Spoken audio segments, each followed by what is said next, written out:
Welcome to the People of Nature podcast, a podcast that features conservation optimism stories from India. Today we have with us Miss Debangini Roy. Welcome Debangini to the People of Nature podcast. Hi, Pankaj. Thank you so much for having me here. Thank you Debangini for accepting the invite and being on this platform. So let me introduce you to our audience. Debangini Roy is an interdisciplinary ecologist with a research focus on urban multi-species ethnographies.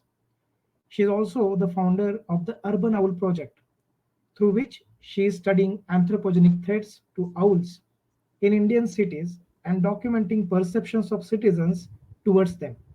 As a part of her PhD research, the Dutch evolutionary biologist Menno Schildhuizen has inspired her interest in urban ecology, and she has been studying to do her bit to make citizens take notice of nature in their backyard since then. She is passionate about writing and visual storytelling and has a deep rooted love for all things marine. She has previously worked with Turtle Survival Alliance India, the Greater Adjutant Stork Conservation Program at Aranyak, the Counter Wildlife Trafficking Program at WCS India, and the National Biodiversity Mission at ATRI. She is currently working as a senior outreach coordinator in the Marine Flagships Program at Dakshin Foundation, Bangalore. So that's Debangini for you all. Welcome once again, Deba, to our podcast. Thank you so much. Glad to be here. Looking forward to have a nice conversation. So, Deba, you have a very interesting educational journey. You shifted your education focus from bachelor's in literature to interdisciplinary ecology. So, what prompted this change? Yeah, well, if I am to look back, uh, I always knew that I wanted to do something in the field of wildlife or environment. But the problem was that, when I was young, back then there was no such thing as interdisciplinary. It was hibernating somewhere.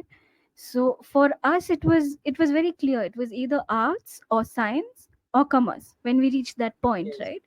So Yeah, yeah. for me, commerce went out of the equation because I hated equations. Maths was a nightmare. So I Mhm. was paranoid about physics, but I loved biology. So it was a very easy path for me. I was a bookworm. I Okay. didn't think too much. So I Mhm. thought maybe I should, I can become a writer like Enid Blyton, and I just went ahead with arts. So Okay. after that it was the same thing with my bachelor's. I Mhm. decided that I would pursue my bachelor's in psychology at St. Stephen's, but I bailed at the last minute, and I thought it'll be easier to dream and write books. So Oh, I when see.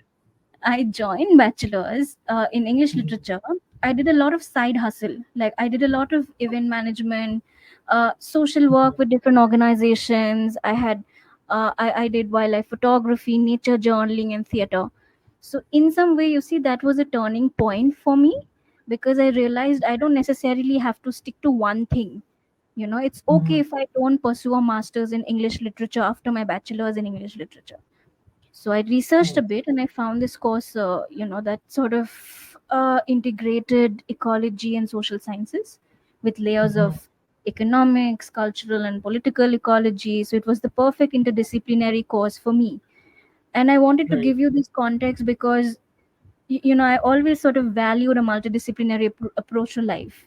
I didn't want to Mhm. be or do just one thing. It felt sort of Mhm. incomplete, and I realized Right. at this point that I could go ahead and I could do something in the field of wildlife, and this Mhm. course would be my my stepping stone. So that's how I Okay. just jumped into it, and yeah, it was one of Wow. the best decisions of my life, I think. Yeah. Great. So that's pretty interesting journey indeed. I mean, for most of our listeners, this is offbeat. It's not like a default pathway that most of the audience would be, taking in. Huh. So my next question to you is that your dad worked in the forest department. So how influential has he been in your journey in interdisciplinary ecology? uh wow, so I mean, on the note of what I told you earlier, to be, if I'm being Mhm. very honest, I think I Mhm. owe everything that I am today uh, to the exposure that I have received and the experience that I was, quote unquote, privileged to get living as Okay. an urban kid because of my Mhm. parents, and especially Right. because of the kind of work my dad did when I was a kid. Because I Mhm. remember I've always accompanied my dad to, forest reserves, national parks, protected areas around Northeast India. So I see. I see. I'm from Assam, as well as Mhm. Meghalaya, and he's always made sure that my learning is shaped by the cultures around me. So even things connected to wildlife, like the basic things about survival in forests, identifying species, learning about the behavior of wild animals, all of these things, like learning to live with diverse communities. These are things my dad's taught me growing up. And looking back, to be honest, I never knew how lucky I was until I grew up and realized that most kids my age back then didn't actually have that exposure, right? And Right. even my love for literature, cultural ecology, all of this from my dad. So I think, yes, very much of what Mhm. I am today is because of the life lessons that I've received from my parents growing up. And also, here, I must say that I was that kid who was always running after animals.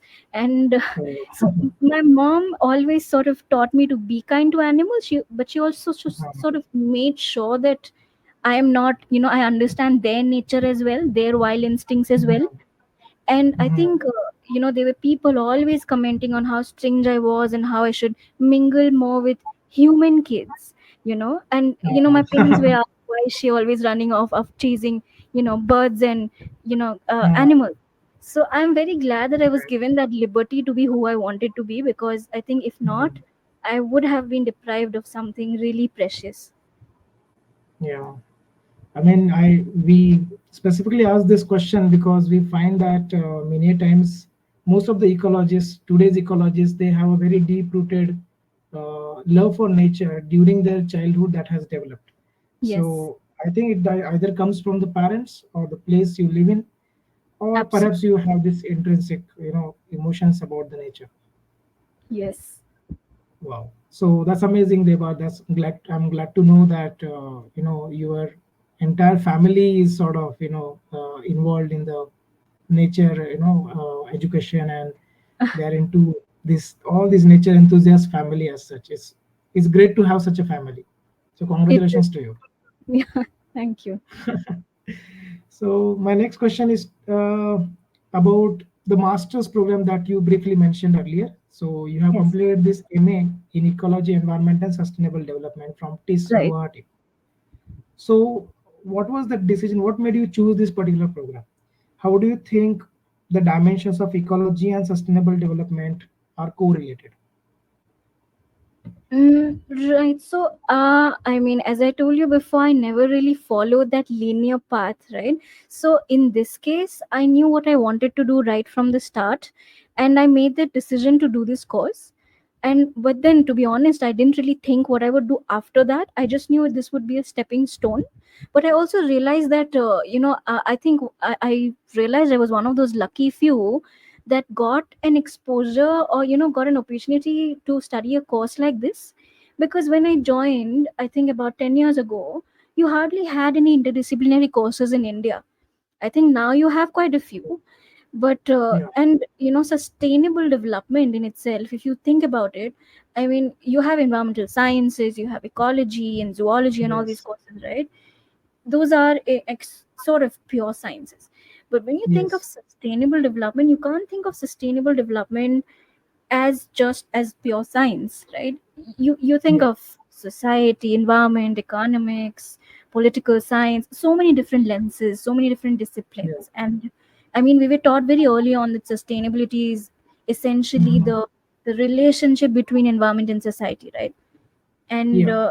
so I mean, ecology provides that basis, that scientific basis for understanding how human activities, how our activities affect ecosystems and the environment. Mhm.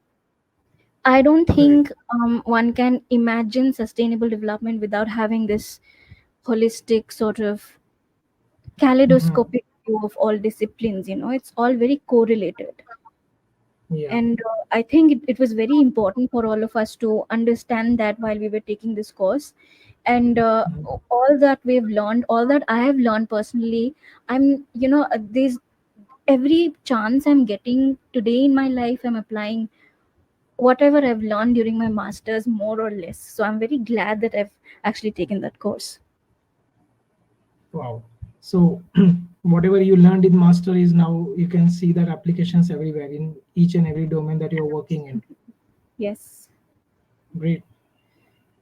So currently you work with Dakshin Foundation as a Yes. senior research coordinator. Mhm. Sorry, senior outreach coordinator. So can you tell us more about your job profile and the kind of work you are engaged in at Dakshin Foundation?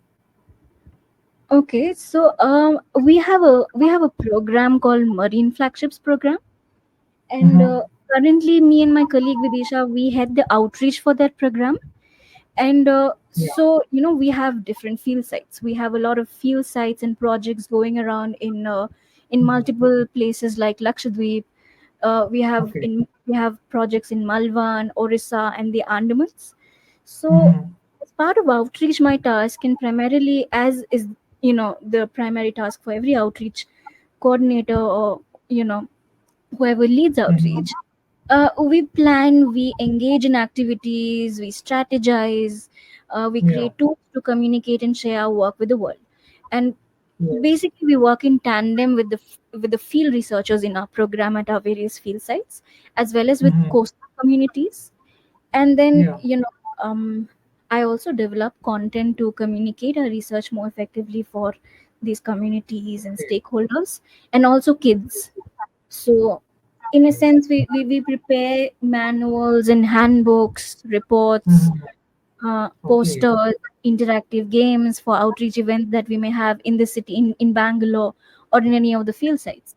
We also Oh. have strong online engagement in social Mm-hmm. media. We have websites for Sea Turtles of India, for Elasmobranchs, Sharks and Rays of India. Uh, Mm-hmm. I'm I'm also the editor of a newsletter that we started recently about a year ago. It's called Not Just Okay. Soup. It's a quirky, Oh. nice marine newsletter which is sort of targeted Mhm. towards general audience, but also marine researchers and enthusiasts.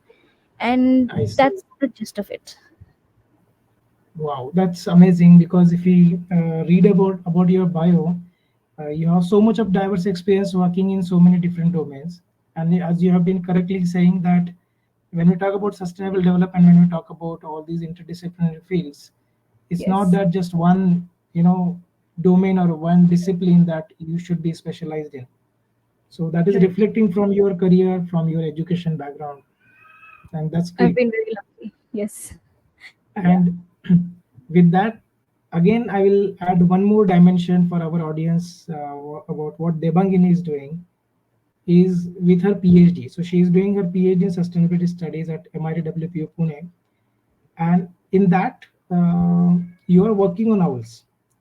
So what is the research you are engaged in with the urban owls? Overall, what do you think of owl conservation in India? Okay. So you would also be a great person to answer that, but for the audience, I would love to, yeah, explain it. So I'm trying to understand, in very brief, I would say, I'm trying to understand human owl affiliations in the urban scapes of India from an interdisciplinary lens. So I don't know if heavy sounding words, it may sound very complicated, but I have adopted an approach called multi species ethnography, where I'm placing humans, owls, and other secondary species equally as my subjects of research, and I'm trying to study the interlinkages and interactions among them. Now, one of my primary goals is to understand the anthropogenic threats to owls in cities through owl rescue data and narratives of rescuers. So, what are the major Okay. threats, minor threats, how they vary from Mhm. city to city? I'm also documenting knowledge, attitudes, and perceptions of citizens towards owls.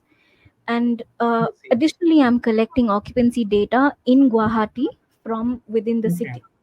So, what I've realized, in my entire PhD, or whether it's about the current scenario of owls, mainly because Mhm. I'm sort of engaged with rescues, and understanding everything Mhm. from the point of rescues. Rescue comes with strings attached. So, especially urban wildlife rescues, you have to have a facility for rehabilitation. You have to ensure the release of the animal, back from where it was rescued, and not relocated unless absolutely necessary. Unfortunately, in our country, we are still in that very nascent stage where we are getting used to the idea of sharing our spaces with wildlife, right? And there are some organizations doing remarkable work and setting examples, and I'm getting a lot of rescue narratives and data from them. So there is ARRC, there is ARRC's Avian and Reptile Rehabilitation Center, run by Jayanti Kallam in Bangalore here. Then there is a Raw Rescuing Association for Wildlife Welfare, I think, Mumbai, which is Yeah. run by Pawan Sharma. You also have Rescue Okay. City. Rescue is Rescue with a Q Charitable Yeah. Trust in Pune, run by Neha Panchamia. Yeah. And then you have Wildlife Rescue in New Delhi, run by Nadeem Shazad and Mohammad Saud. These Yes. people, they are inspirational, and they have this amazing team, and who are all that, I think, 24/7 dedicated Mhm. to urban wildlife rescues, not just owls, right? All Yeah. sorts of animals from cities. Now, we Right. do need to acknowledge, it's high time, I think, we need to acknowledge the need to have agencies for wildlife rescue in cities, and professionally trained rescuers in every city in India. But we must also Yes. remember, it is citizens who are informants, who sort of play the role of informants, who place these Right. rescue calls, right? Because we can't have eyes and ears everywhere. They are our eyes and ears. Yes. And Yes. Yes. we need to amplify their knowledge, we need to give them the right awareness. Now, circling back to Yes. that conservation in India, now we have very little literature and studies done on urban raptors. Mhm. This is throughout, Oh. I mean, it's my third year, my PhD. Mhm. Yeah, I can definitely vouch for this. Very little literature and studies, and there are studies on black kites. But whatever little owl research has happened, which is amazing research, it's either endangered owls, or very much centric to their natural habitats, or food ecology, or morphology, or something like that. Right? It's understandable also in a way, because owls are difficult to study. They're cryptic, they're nocturnal, Yeah. unsocial raptors, Very much. Very much. Yeah. right? But now the time is, I feel it's high time now that we need to conduct more studies on owls, because what are the threats, which species have embraced cities? Because there are so many specialists, this, right? There are so many specialist Yes. species out there, like fish owls, eagle owls, who prefer habitats like that are definitely not man-made, human-dominated landscapes at all, whether it's thick forests, or mountainous terrains, or all of that. But because before it's too late, we must assess the situation. They might be more at risk, because they can't Yeah. raise the cities like other species have. We don't know, we don't have any studies. So we definitely need more studies, so that we Mhm. can propose relevant conservation measures, or urban biodiversity policies, even to help minimize threats to raptors in cities first.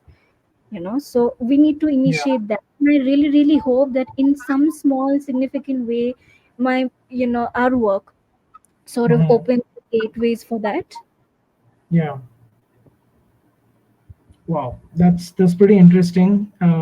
I mean, for the general audience, I guess owls is something mythical creature. Do you think similar observations you have found in your place? Yes, there are a lot of perceptions, regarding surrounding owls across India, Mhm. and it cuts across cultures, geographies, generations, Mhm. even. So it's very interesting in Guwahati, because I had conducted occupancy surveys, but I also spoke to a lot of people, a lot of citizens, Okay. and Okay. it's pretty interesting, how much they revere the barn owl.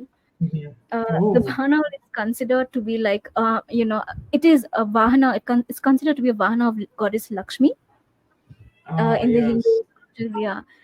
And it's seen as something that is very, very lucky. So whether you see a barn owl or you hear a barn owl in Guwahati, they consider themselves to be very lucky. And if it enters your house, then I think they think that something really amazing is going to happen, which is all great. But if it's an owl that is not a barn owl, whether it's a spotted Mhm. owl, or we have a lot of brown hawk owls there. Yeah. So Okay. uh, if these owls enter anybody's homes, Uh, they uh-huh. sprinkle the entire house with holy water, because they consider them Oh to my be God. unlucky. And not just that, they even believe that if these owls call at night in the neighborhood, somebody from the Mhm. neighborhood will die in the next 14 days. And this is prevalent Wow. across the city, wherever I've gone, whoever I've spoken to. And it's got to do a lot with color also, I think, Mm. because the two barn owls as white, and all other Yeah. owls is not white.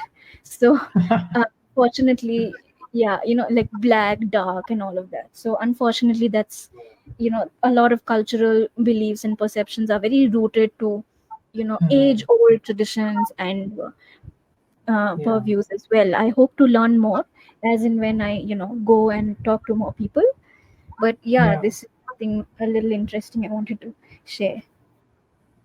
That's amazing. Even the cultural beliefs are very racist. Yes, unfortunately. Yeah.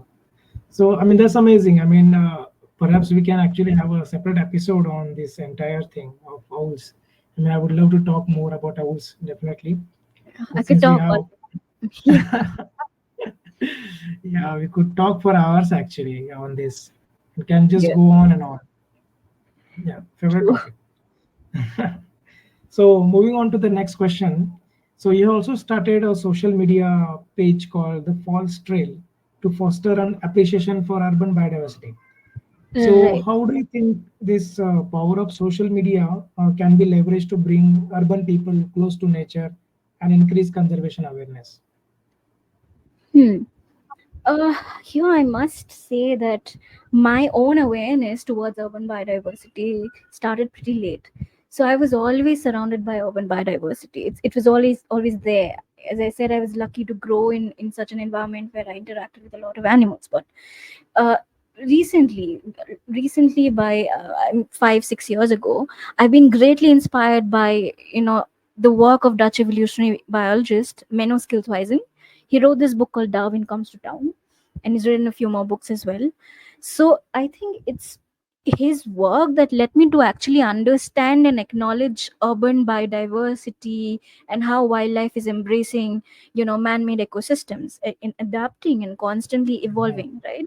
So for me, Yes, then yes. I it just sort of led me to believe that cities are not just about the humdrum of vehicular traffic and humans leading Mhm. some robotic existence. It's also Yeah, about green pockets and wildlife which live among us and around us. So yes. what I strongly believe is, I mean, we can all agree, right? This is an age where we like to spend more time on the internet, Instagram, TikTok, Yeah, Facebook, than actual yes. reality. And so I call this an age of unnaturalists, which meaning people who can sort of spend Yeah, each day Netflixing rather than heading out for a stroll in the nearest yes, park or whatever. I am guilty of doing that often myself, but even our yes. jobs rely almost entirely on abstract reasoning or microscopic data that gets sort of processed by computers. Right. So the problem here is, we are in something I like to call a honeymoon period when it comes to sharing spaces with urban wildlife in Mhm. almost all parts of India. We are still, we are yet to get accustomed to the idea that it is very natural for species other than humans to exist in Mhm. the spaces we occupy. Right, So, right. Yeah. it becomes very important to raise awareness in cities about urban wildlife, to get people to Mhm. notice nature in their backyards, because there is nature Yeah. in our backyards.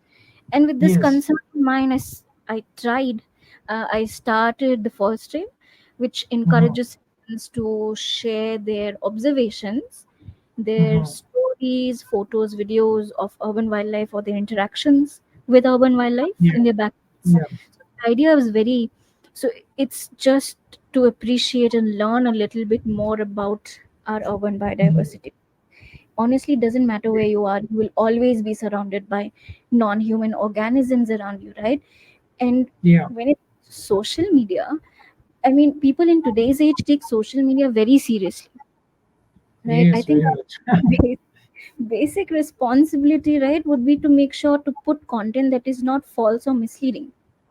And Yes. right, but done right, if you manage to effectively tell your stories in Mhm. let's say 60-second reels of visual infographics, social media can actually Yeah. help reach out to a huge crowd out there. Everything is shareable, Yes. everything is downloadable. You can have your Yeah. own YouTube channel, Instagram reels, connect with community. So use the right Right. way. I feel social media holds incredible power for outreach. Yeah. Yeah. Definitely. I mean, what you said, I think I can relate with that a lot because even in Maharashtra, even in Pune, where we are right now, Yes. there's a lot of conflict in many parts, and people don't want to acknowledge that. There's also Hmm. a group of people who are very conscious and careful about what's happening to the urban wildlife. Right. So I guess we find both the types of people. And yeah, social media, when it comes to social media, everything can be sold on social media. So just that Yes. the right content to Pretty the right dangerous people. in So Yes. yeah, I mean that's pretty much agreeable. Wow. Yeah. So moving on to the next question. So you have extensively done science communication, as apparent from all the efforts they have been putting up, especially about conservation through your written articles, which we did not talk about yet. Okay. So what do you think? How can written science communication be used as a tool to generate environmental awareness? I don't know about extensively, but I have tried to, write popular Mhm. articles over the years. And given my Yeah. background, I realized pretty early on that scientific research is often limited to selective people. And it's not Okay. made available to citizens or rural communities. Far from it. I mean, Right. for the longest time, I found it incredibly difficult to follow journals or scientific papers, right? Mm-hmm. Because I was not from that background, and to think that Yeah. everyone would have the inclination or the background to go through scientific papers and understand, Yeah. is unfair, I feel. Right. Right. Yeah. So it's our duty, no matter what work we do, it's our duty to make sure that we share our research in a digestible format, right, in ways the Yeah. general public can not only understand it but also be Mhm. interested in. So Correct. Yeah. I'm not for a second saying that scientific papers are bad or we shouldn't be having them. In fact, they're critically important for research and for scientific Mhm. community. But we are not Yeah. conducting research just to keep it amongst ourselves, are we? Mhm. So Yeah. I mean, what's the point? How will we expand that knowledge? How will we make sure the work continues after we are gone if we don't engage with audiences? Right? Yes. I mean, earlier it was Yes. easy. I used to see, I mean, at least when I was a kid, we had newspapers and we were sort of forced by our parents to read newspapers, or it became a sort of norm. But in today's Mhm. digital, we have so many apps. We read news also through social media, and most of it is Yeah. unfortunately inaccurate information anyway. Then for articles, you Yes. have paywalls, you have advertisements all the time everywhere. It's very tricky to effectively Yeah. communicate science. But I mean, I really feel that everybody should recognize and acknowledge that we need to be more creative in a way that we need to Mhm. take outreach seriously. We need to come up with more popular articles, infographics, short videos, whatever floats our boat, and whatever Mhm. that not, sort of doesn't stick to very technical language, because technical language is not for everybody, right? Yeah. And we really need to put our work out there. I think it's only fair. So what Yes. I've done so far is I've written popular articles. So many more people have written so many more articles, and I feel like they are very important. Great. Whether it's small, paragraph somewhere, or infographics that you put up on social media with very correct information, or Yeah. fun articles. It's sort of, sometimes I feel like it's also frowned upon, like, hey, Mhm. language is too frivolous, or whatever. But it needs Yeah. to be. You can't always have technical language all the time. I had a very tough Yes. time understanding and coming to terms with that. Now I have, but I understand how difficult it can be, and it's really not Yeah. fair. So yeah. Right. Wow. So, I mean, yes, I mean, it's pretty true that whatever funds we are putting up in research, when the research basically culminates into an output which goes as a technical paper, and the laymen who are putting in their money for our research, they don't get to actually Exactly. understand what's happening. So it's almost like, I think it's an added responsibility for a scientist to do this kind of a thing, Yes. write popular science article as and when possible. It's not Exactly. compulsory, but it's always good to have a feedback from the people who are out there and can relate with your research. Right. So yeah, once again, congratulations, Deba, for doing that and Oh, talking about it so sorry. openly. Thank you. Yeah. Okay, so let's move on to the next question. And this is about the occupancy surveys you are conducting, or the other types of field work you are doing for your projects. So, what are the Okay. challenges you have faced during your field work so far? Oh, okay. So there's a there's a set of challenges. I mean, with every landscape, you know, Yeah, and like every landscape, I would say urbanscapes sort of come with their own set of challenges. And so my occupancy surveys are being done within the city, right? Very much an urbanscape, yeah, metropolitan area, right? yes. And I mean, I have conducted a lot of fieldwork before, surveys Mm-hmm. before in so many rural areas, in and around national parks and protected areas, and so many different habitats, right? uh, Yeah, so many different landscapes. But so far, and I'm not exaggerating, so far this has been the mhm, toughest, okay. because this is just, I mean, Guwahati is a small city with an area of 216 square kilometers, right? A city Mm-hmm. that size, you Yeah, think, okay, you can easily do this. But yeah. no, the extent Okay. of the extent and the speed at which urbanization is taking over this Mm-hmm. city gone through, I cannot describe to you. The Oh. fragmentation is unimaginable. So I'll give you an Mm-hmm. example, very brief example. To go from point A to point B, which would, let's say, Mm-hmm. earlier take me 5 minutes maximum, because we had an original straight road. Now Yeah. it takes 40 minutes, because you have unnecessary, you have flyovers, Mm-hmm. buildings, roadblocks, manholes, and Yeah. whatnot. So basically, Right. the very thing, the first thing that cities should primarily have, roads, Mm-hmm. are all sort Yeah. of taken away from the city. But these Mm. are again very specific challenges I'm facing, right? And another, Yeah. some challenging, it may seem amusing at this point, but it was pretty challenging. uh, I mean, is the suspicion that follows me everywhere I go in the form of people. So Oh. imagine I was doing it all alone, right? I was Uh-huh. conducting frequency surveys alone. So imagine Right. this woman alone at night with her Mm-hmm. equipment. I had this anemometer, lux meter, decibel meter, flashlight. I had a camera, recorder. Yeah. I was walking Yes. around dark alleys and flashing torchlight up in the trees, and then pushing buttons in different devices, right? It Right. looked more suspicious than it sounds now. And I have had people following Yes. me, looking at me suspiciously, not giving me straight answers, asking me a ton of questions.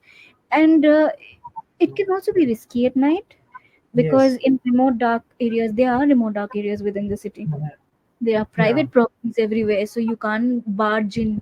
If you see that there's a potential roost, or even if Yeah. you hear an owl call, you want to go investigate, Yeah. you can't, because it's all gated everywhere. And how many times will you go and keep asking for permission, Yes. explaining your study Yeah. to people who just want to live their life inside their houses, right? Yeah. So apart from this, there is this whole, there are festival times, the harsh lights, intolerable levels of Yeah. noise, traffic, manholes. Yes. So you're looking up, but you can't keep on walking and looking up, because you might fall into a manhole. And you can't Oh. keep looking up and down. You also have to look behind you, because there might be suspicious people following you. uh, Oh. it does happen. And it's tricky to even find. Right now, I can't find interns, women interns. There are no women interns at all, because Oh. nobody can work, nobody sort of wants to Mhm. go out work after dark.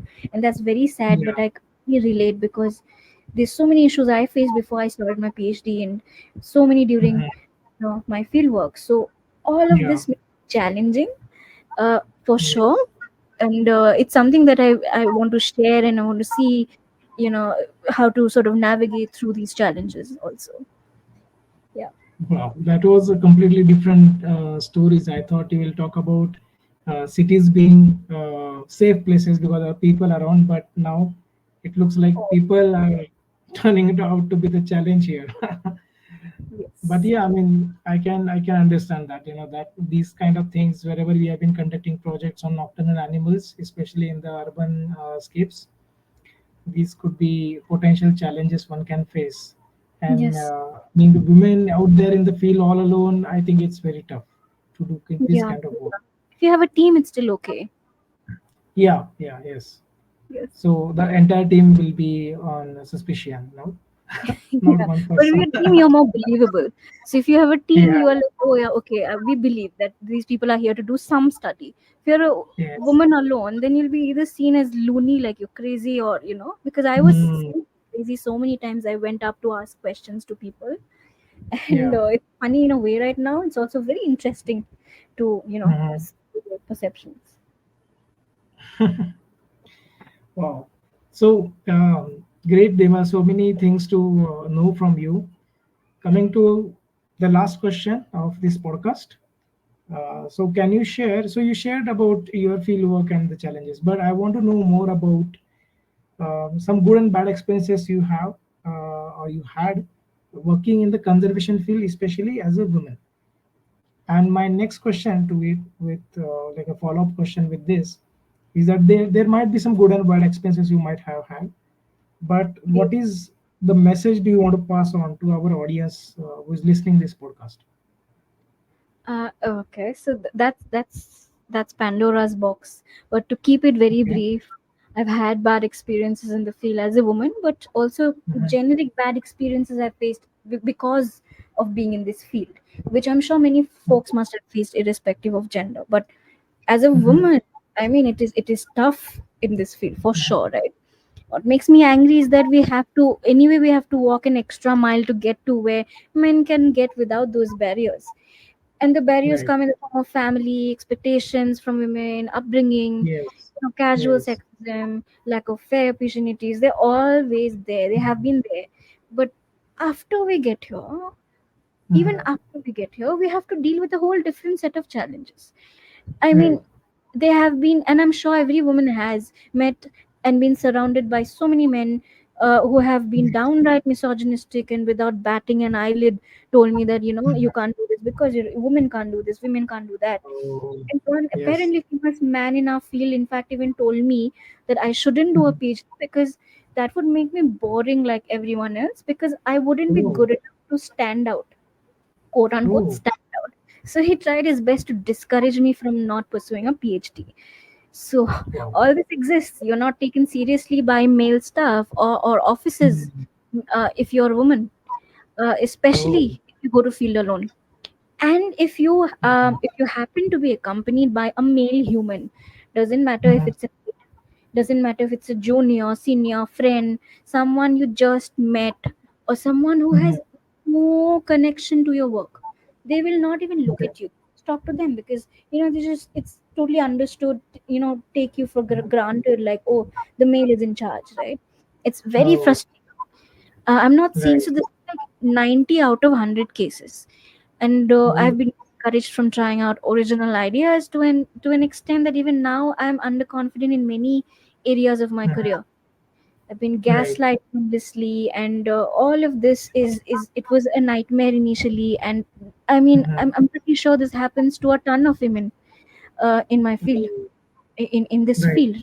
And apart from this whole thing, one challenge I've always had to also face is how people perceive my interdisciplinary background. Now, Mhm. it was always a boon, thankfully. Mhm. But when it comes to work opportunities, I'm either told that I don't have enough scientific papers, or I'm labeled Mhm. as a social scientist, whose knowledge Yeah. is limited to social science. So it's very Yeah. difficult, and people around you always try to fit you into boxes. And when you don't tick those boxes, you lose out Yes. on opportunities you deserve. And it doesn't matter what your gender is. And Right. this is a challenge that people in this field face. And another Yes. thing I recently realized, I've always seen, is that, kindness is seen as a weakness here. So if you're not seen as a Oh. good leader, if you're kind, or if you're too friendly, so you have to maintain Mm. a sort of, I don't know what you call it, but you know, if you, there's a middle ground, there's a personality you have to maintain. And it's, Yeah. if you stand up for yourself also too many times, it's seen as arrogant or selfish. You're told to turn it down a notch. So this whole thing, no, personality over skills, and you're not allowed to be yourself. Yeah. All things are problematic enough. Feel I don't understand why it has come to this, but Mhm. wherever I've gone, I've seen this. And good experience, if you ask me, good experience in the field, being a woman, sadly none so far. Because, I mean, maybe if you ask me this, ask anybody this after 10 years and see, but there Okay. definitely has been a good experience in this field overall. Like, Oh. getting to learn from different communities, doing what you Mhm. love, then learning and unlearning, most importantly unlearning a lot of things. So Mhm. being more interdisciplinary approaches, even if they are happening very slowly, the fact that Yeah. we all come from different backgrounds, experiences to achieve similar set of goals, and then Mhm. meeting amazing people and good mentors who Yeah. make you learn, and you are one of them. uh, So and then thanks I for have, that. yeah, so you've been one of them, and I have a very cool boss, Dr. Karthik Shankar, Mhm. whose Yeah. approach to work inspires me every day. My current, teammates, my mentors so far, my peers. Mhm. To be honest, looking at them dedicatedly sort of overcome obstacles, it has Yeah. also helped me stay rooted to my own path. And Right. I have learned quite a few things, but I would also like to tell people, whoever is listening, that Mhm. it's great to be passionate in this field, right? But it's also important Yes. to be aware of ground reality. So earlier, I had this very black and white sense of justice, which has Mhm. evolved to a more grayscale version now. And I think the more you work with different communities, the more you realize that the sense of justice that we tend to have is sort of Mhm. privileged, and sometimes it feels very disconnected. So I have this quote by Tim Burkhead, which I keep remembering and keep recalling in my head for some reason. He Mhm. said that empathy is a luxury born out of having sufficient resources, at least in some Oh. quarters. And it's very interesting. It's so real. And he means Yes. empathy for wildlife here. So see, if we Mhm. are faced with some sort of apocalyptic event, some disastrous event, like recently we had COVID. So Yeah. if the going gets tough like that, our hard won empathy for wildlife, which is probably little over a century old, would vanish in an instant, right? For Yes. me, it's a nice little reminder of how my thought processes have undergone, sort of multiple evolutions since I started out, thinking that I need Mhm. to save every animal I could lay my hands on. So, on that note, I would definitely like to say to people, especially who are starting out, that please don't change your opinions or your beliefs based on what other people will think about you. You know, Yeah. So, a lot of issues will be solved also if we, if we speak up against casual sexism, Mhm. disrespect, gaslighting. That really happens a lot in this field. Don't let anybody disrespect or gaslight. It's not worth it. And I feel, Yes. especially in the case of women out there, I would say, please stop putting yourselves, let's stop putting ourselves in boxes that people can tick or cross. If we cannot Right. be who we are, if we can't be ourselves in this field, especially after, if, we have had a tough journey coming this far, what are we bringing to the table even, right? I mean, we might as well Mhm. get robots. So I would say, be your unique self and never be afraid to share your honest thoughts. And other than that, I guess it's always great to keep an open mind and space for learning. You're never too old to learn. Wow, that was pretty amazing, Adiba. A lot about this particular question, especially. So much you talked, so many things in a very short period. You said to the audience, and I guess it's pretty much aligned with what you are doing, what your the experience has been, and what kind of community you are working with. So I think that just gives a glimpse of what is happening currently in the conservation science, and what all steps we need to take to be a better community, we are good with the environment, we are good with the wildlife, but we should also be good with ourselves. So I think that Yes. is the message you are giving out here. So great. Thanks a lot, Deba, for being a part of this podcast. It was a very nice, wonderful conversation with you. It was wonderful. Thank you so much for having me here. It felt great talking about these issues, honestly. So, yeah, thank you so much. I hope people can relate to some extent. Yeah. Yes. Thank you, Deba.